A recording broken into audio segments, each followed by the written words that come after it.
What is crew? A brief introduction to the world of rowing.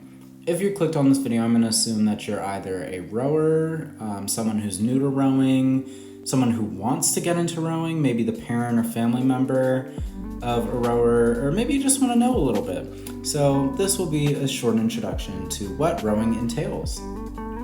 There will be timestamps in the description, and here are all the terms that I'll be going over. Let's start with sweeping, sculling, and boat parts. So let's go over the difference between sweeping and sculling. These are the two styles of rowing that someone can do. Sweeping is when a rower has only one oar and it'll go out to one side of the boat.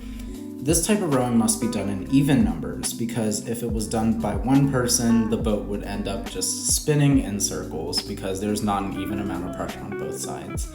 Sculling can be done with any amount of rowers because each rower holds two oars. And that means that the pressure evens out.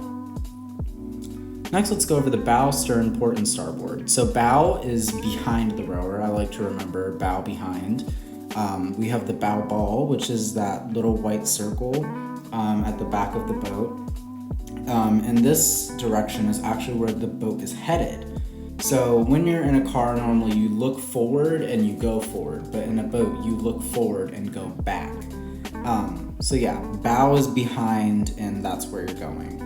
The other part is the stern. The stern is in front of the rower. That's where the rower is facing. And that's where you will have come from. So you'll see where you came from, but you won't see where you're going in a boat. The port is the rower's right-hand side and the starboard is the rower's left-hand side.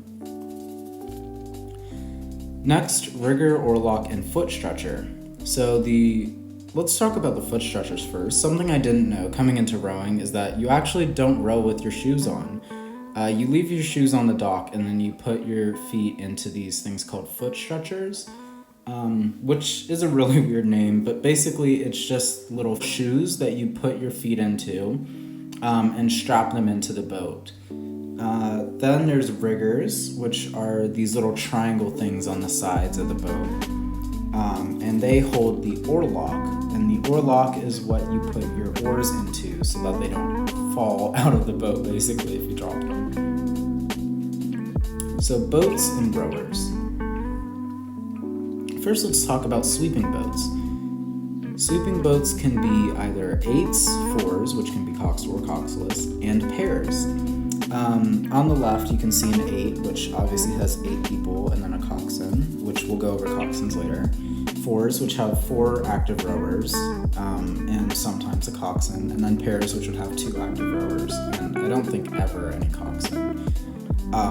These, you can see, are normally marked with the number of active rowers and then a plus to show that it's sweeping. Sculling basically follows the same pattern. We have an octuple, which is a really rare boat. I've never actually even seen one in real life. And it is 8 people, and they're all sculling. So each one of them has 2 oars. A quad has 4 people, each having 2 oars. A double, 2 people, and a single, 1 person. Sculling boats are marked with an X instead of a plus. Next, let's talk about coxswains. What are coxswains? What do they do in a boat?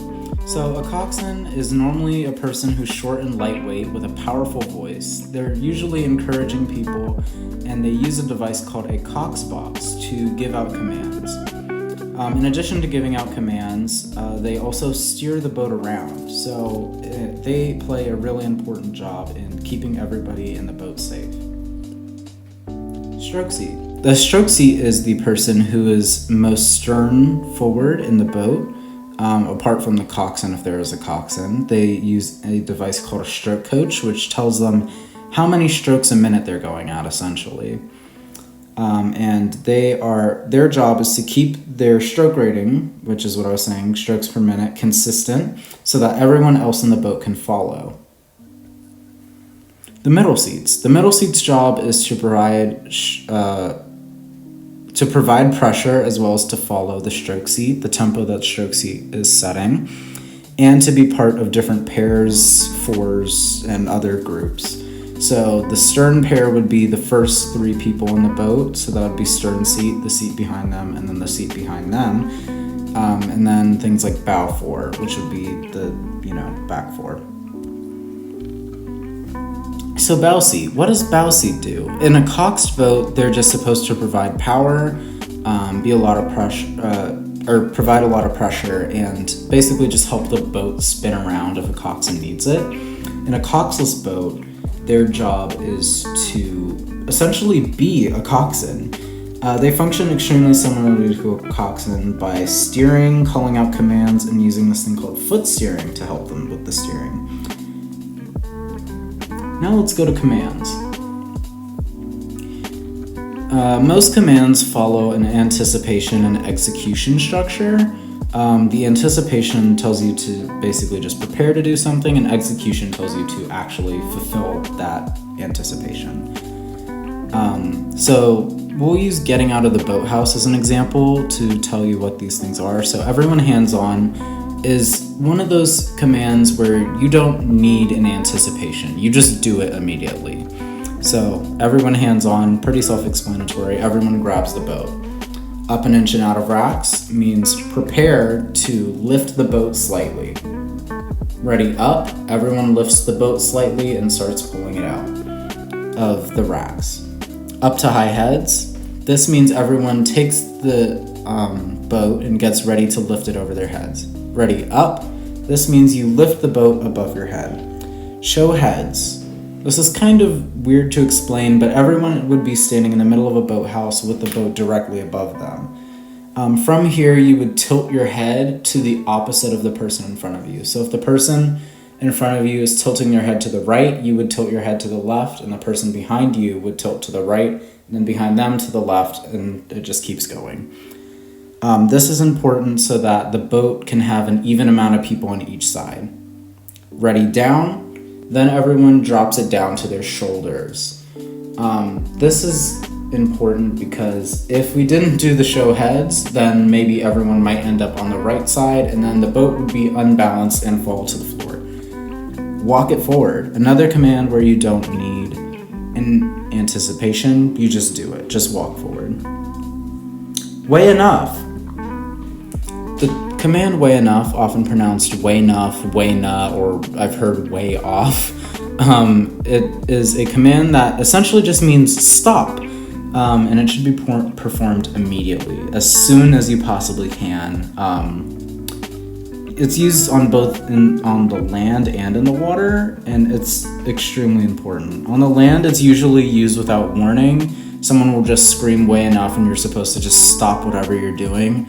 A lot of the time, it's used on land if someone's about to get hit in the head with a boat, or if someone's in just like a dangerous position where if someone stops, they could be saved.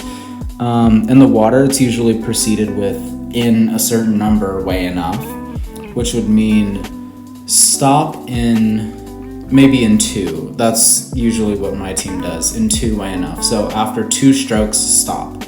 If you just said weigh enough in the middle of rowing, a lot of people would be confused, and then oars would hit each other because not everyone got the memo to stop immediately. Calling pressure. If a coxswain or a bow seat calls pressure, this means that they want more force exerted on one side of the boat. It can be called for an entire side of the boat, so port or starboard, or it could just be called on one seat. So stroke seat, add more pressure, would mean that that certain seat would need to add more pressure. Usually if it's calling just one seat, that would be for boats that are, sweeping. So sweeping boats would usually use just one seat, but sculling boats would usually do a whole side. The purpose of calling pressure is to change the trajectory of the boat in water. So if the person in this picture were to put more pressure on the starboard side, they would end up going toward port. And if they were to put more pressure on port side, they would go toward star. So what are power and kill? Power is just putting in as much pressure as you can for a certain amount of strokes. For example, a power 10 would just be 10 really powerful strokes and then dropping your pressure back down a little bit. Sometimes it can be 20 or just different other numbers depending on who's coxing you or who's bowing you. And then kill is reserved almost exclusively for races, and it's basically the same thing, but just more intense. You'll probably hear these a lot at really intense high stakes races. So I hope you're able to learn something about rowing. If you have any questions, please leave them in the comments below. I'll be completely free to answer them, and if I get enough questions, I'll potentially make a part 2. So yeah, I hope this video was educational, and if you have any questions, leave them in the comments below and I'll answer. Thanks for watching.